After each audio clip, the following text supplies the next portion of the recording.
Our aerial journey begins at Cape Town and Table Mountain, before heading south round the Cape of Good Hope, and then back up past some of the best-known vineyards to Stellenbosch.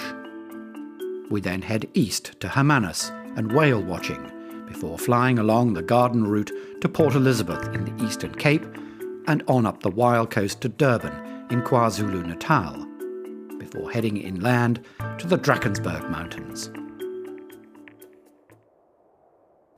And where better to begin our aerial journey than Cape Town, and on top of one of the most recognisable mountains in the world, Table Mountain.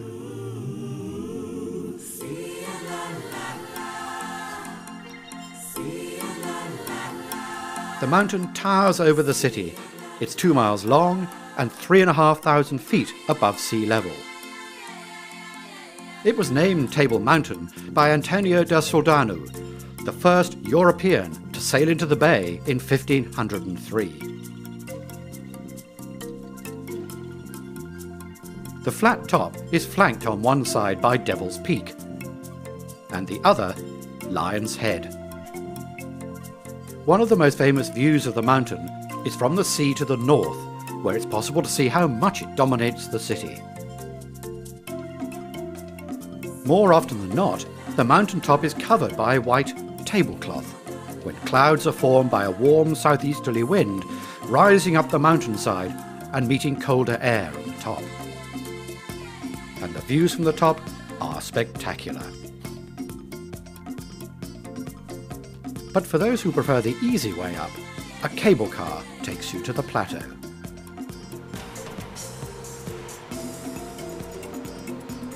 And standing in the mountain's shadow is a memorial to a man who more than any other played such an important, as well as controversial, role in the story of South Africa, Cecil Rhodes. At the end of the 19th century, he used his wealth to build a British empire in the New World, through mining concessions and creating British protectorates. He created Rhodesia, now Zimbabwe, and dreamt of a red line of British power from Cape Town to Cairo. Cape Town is a true cosmopolitan city and a major tourist destination. Its development over the centuries has been influenced by Dutch, British and Cape Malay ideas. Today, modern buildings stand next to historic ones, including the Grand City Hall, built in 1905, and the much earlier Castle of Good Hope, built around 1670. One of the most dominant features of the city is the new football stadium at Green Point on the coast. It holds 68,000 people and was built for the 2010 World Cup. Close by the stadium is the old Victoria and Alfred waterfront, which was gradually redeveloped in the late 1980s into residential and shopping areas, along with restaurants and expensive hotels, including an island with 40 suites, surrounded by other luxury apartments. But there is another island just off the Cape Town coast, which stands in marked contrast to this modern luxury. This is Robben Island, which lies 5 miles north of Cape Town. It was a prison and had been since the end of the 17th century. And it was here, in 1963, that Nelson Mandela was incarcerated for 18 of his 27 years in captivity. All prisoners had to do back-breaking hard labour in the lime quarry close by the prison, and existed on very basic rations. Today the prison is a museum and the whole island a World Heritage Site. Perhaps the last word about this place should come from Nelson Mandela himself, when he reflected back on his time spent here. It's true that Robben Island was once a place of darkness, but out of that darkness has come a wonderful brightness, a light so powerful that it could not be hidden behind prison walls. Another contrast is between the affluent centre of Cape Town and the townships on the city outskirts. This is Khayelitsha, home to 2 million people and built during the apartheid era for the black population. Under the new government, brick buildings are being put up to improve the housing, but the corrugated tin shanty towns still exist.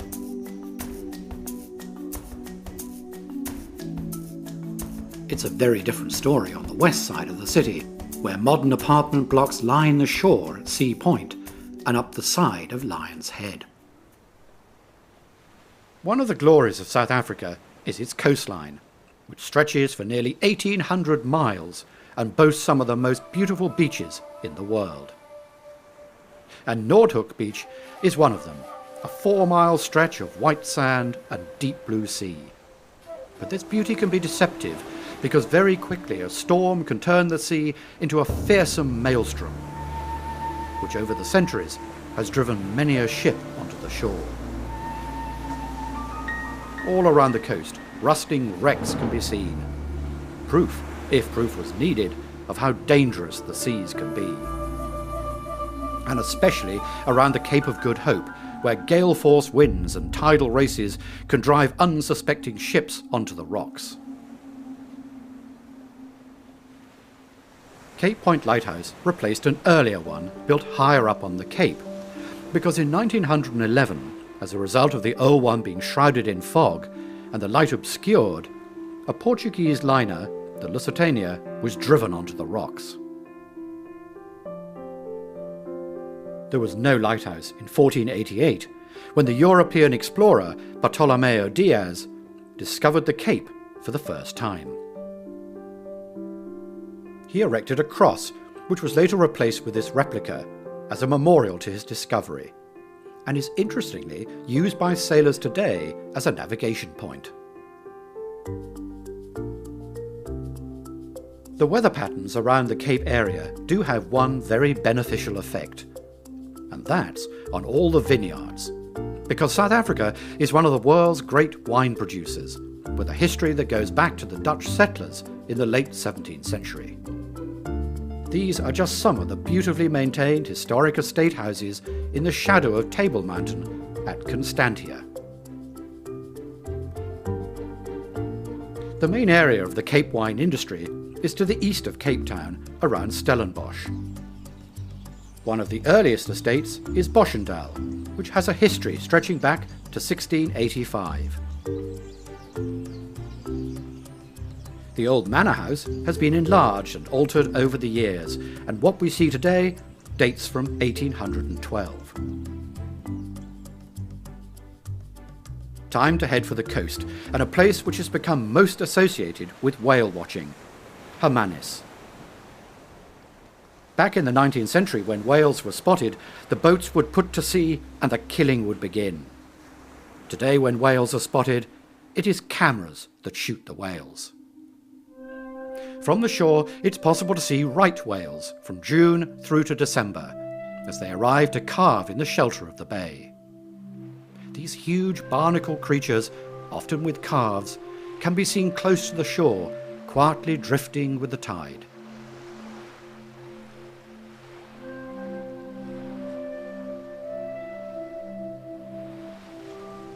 Though out at sea, they can be seen breaching, an action that is still not truly understood. Is it aggression or playfulness? Whatever the answer, it's a truly dramatic sight.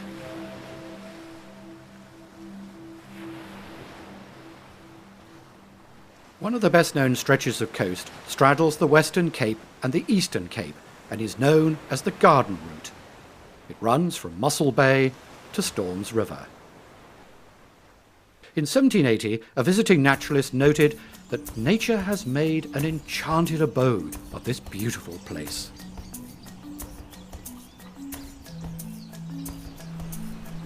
There are many outstanding features to attract visitors, including a dramatic coastline.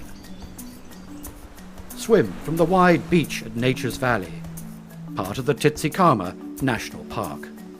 Visit a seal colony on Ruberch Peninsula and watch the hundreds of Cape Fur seals. In the winter, the seal pups are born, and you can see them play under the watchful eyes of their parents. Hike along the Otter Trail and truly get back to nature, as numbers are limited and there are only a few facilities along the way. It takes 5 days and is one of the most popular trails in the country. It's a tough but rewarding experience. And if a more peaceful pursuit is wanted, then there are a number of golf courses along the garden route. This one is Pinnacle Point Golf Resort, where on some of the holes you really don't want to miss the green.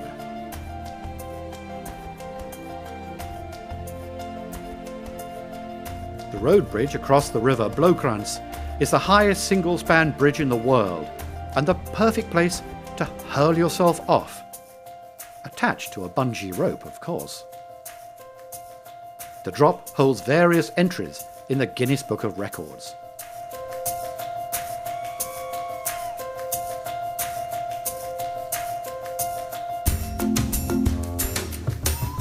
The garden route is also a very popular place to live, and towns like Plettenberg have grown up into large and successful resorts. And for those with means, there are some outstanding modern clifftop houses, complete with amazing views along the coast. At Nutsi Beach, which has been used as a holiday site for generations, there are a series of modern castles dating from the 1930s. Using local stone, the houses began to look like castles, and it only took a few turrets and a bit of castellation to complete the picture. Today, the 5 castles are a mixture of private homes and luxury hotels. To the east of the garden route is Welgrow Bay, and the country's 3rd largest port and 5th largest city, Port Elizabeth. In the centre of the city is the Donkin Reserve, which is surrounded by many historic buildings, including the Campanile Tower, built in 1923 to commemorate the British settlers arriving in 1820. But there is an older building, Fort Frederick, built by the British in 1799 to prevent a possible French invasion. And one of the newest is the Nelson Mandela Bay Stadium, with a capacity of just under 50,000. The stadium hosts both rugby and football matches, as well as concerts. An important milestone is its role as one of the World Cup venues. On the north side of the bay is the Alexandria Dune Field, one of the largest active dune fields in the world. The wind has created patterns in the sand that are always shifting and changing. The dunes are flanked by a strip of indigenous forest. Wildlife is one of South Africa's greatest assets, and close to Port Elizabeth is the Shamwari Game Reserve, the largest private reserve in the country and one of the top conservation companies in the world. Several lodges are dotted around the 60,000-acre site, and the reserve offers visitors a glimpse of the Big Five: elephants, rhinos, buffaloes, lions and leopards. Most are shy creatures, and the presence of our helicopter means they hide from view.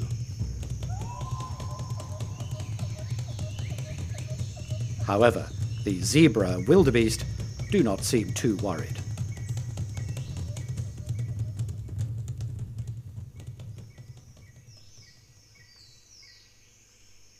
The next stretch of coastline is perhaps the most dramatic and the most beautiful: the Wild Coast. This is an area of outstanding beauty and one of the country's most underdeveloped areas, where communities still pursue age-old traditions, and much of the land is owned by the local inhabitants. One such tradition is taking the cattle to the beach. There's no grass or drinking water, but rather like humans, they just seem to want to relax, sleep, and generally chew the cud. All along the Wild Coast, this sight can be seen. Perhaps the most iconic place along the coast is the Hole in the Wall. This huge detached cliff was separated from the land thousands of years ago, and softer rock in the centre has eroded away, leaving a hole. The local people call it the Place of Thunder, because when the sea crashes through the hole, the sound is like thunder and can be heard some distance away.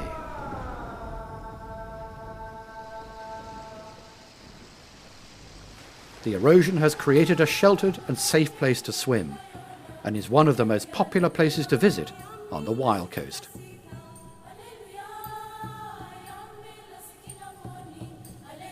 And on a hill above the bay, a group of Corsa women wash clothes in a way that has not altered for centuries. Fresh water, a convenient bush, and a warm wind is all that's needed for a perfect day's washing. Unless a helicopter comes along to disturb it.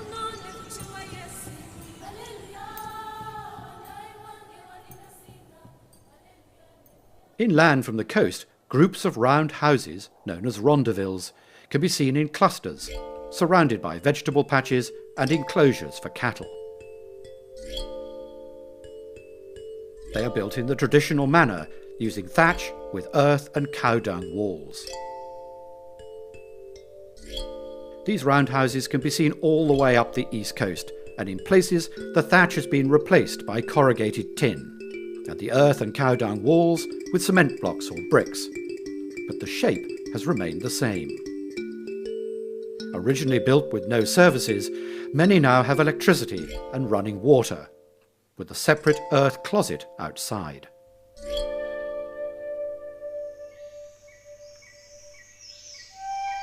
Rivers provide much needed water, as well as offering locals the opportunity to swim and get cool. But this peaceful-looking river soon gives way to a 500-foot drop into a dark, dank gorge. These are the Magua Falls, which were created as a result of seismic activity when the ground split open thousands of years ago to create this impressive gorge. At the end are the falls, and they can be seen from several vantage points.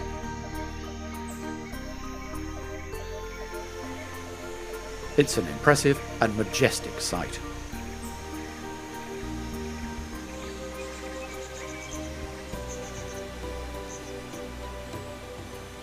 Equally impressive are these rare waterfalls, which drop directly into the sea. There are not that many of them in the world, and on the Wild Coast you can find two. This one is Waterfall Bluff, and here the water cascades down a near 200-foot drop. The falls attract visitors all year round, even though it's in a very remote part of the Wild Coast. And another reason for visiting this part of the coast is to see the wonderful rock formations, including Cathedral Rock.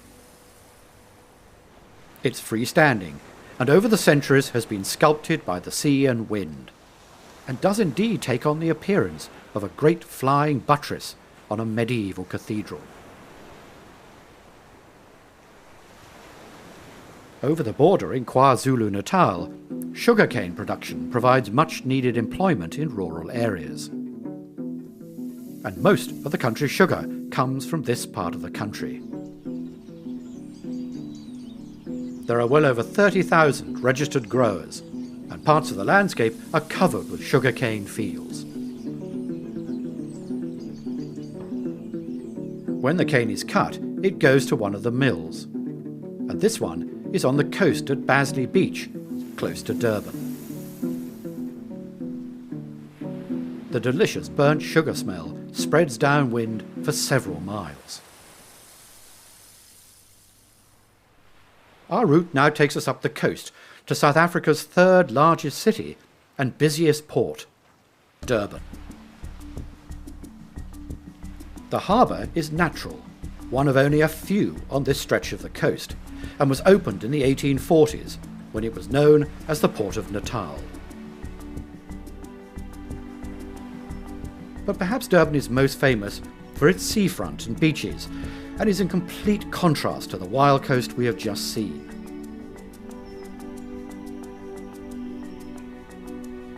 Here are all the usual ingredients of a different style of tourism: theme parks, large hotels and casinos.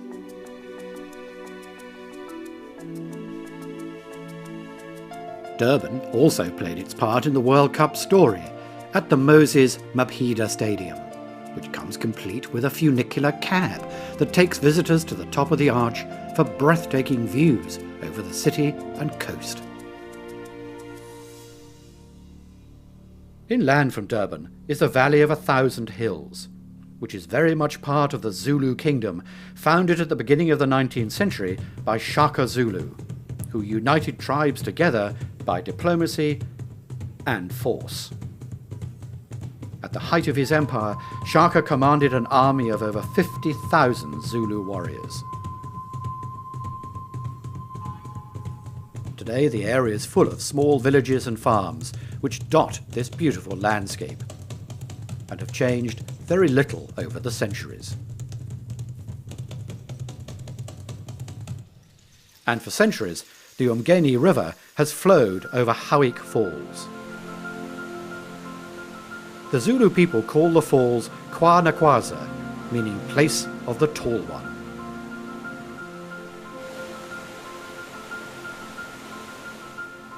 European settlers first saw the falls in the early 1800s, and when the river was in flood, some lost their lives trying to cross the river upstream and getting swept over the edge, plunging 300 feet to their deaths.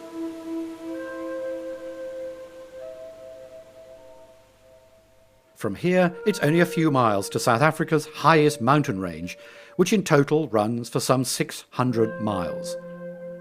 The Drakensbergs.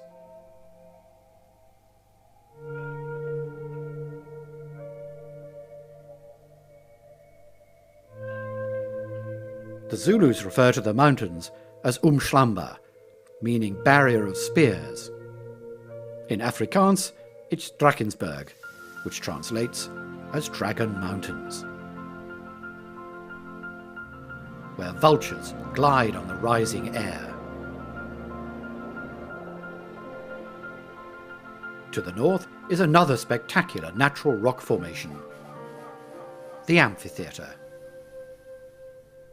This awe-inspiring natural feature is one of the most impressive cliff faces in the world and dominates the Royal Natal National Park. A small stream runs off the top and drops just over 3,000 feet to the valley below. This makes the Tugela Falls the second highest waterfall in the world, by only 100 foot, from the Angel Falls in Venezuela.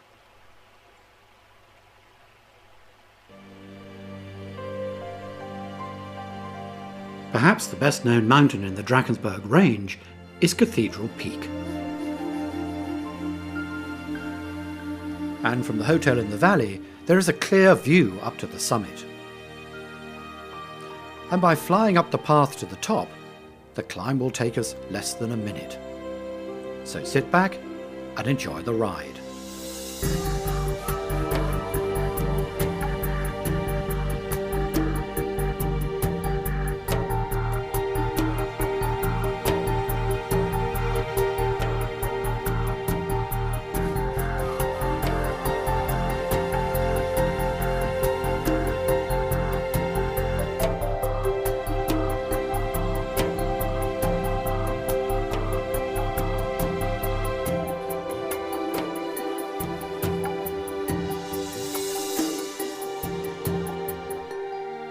The views from the top of Cathedral Peak are spectacular and a perfect place to end this journey.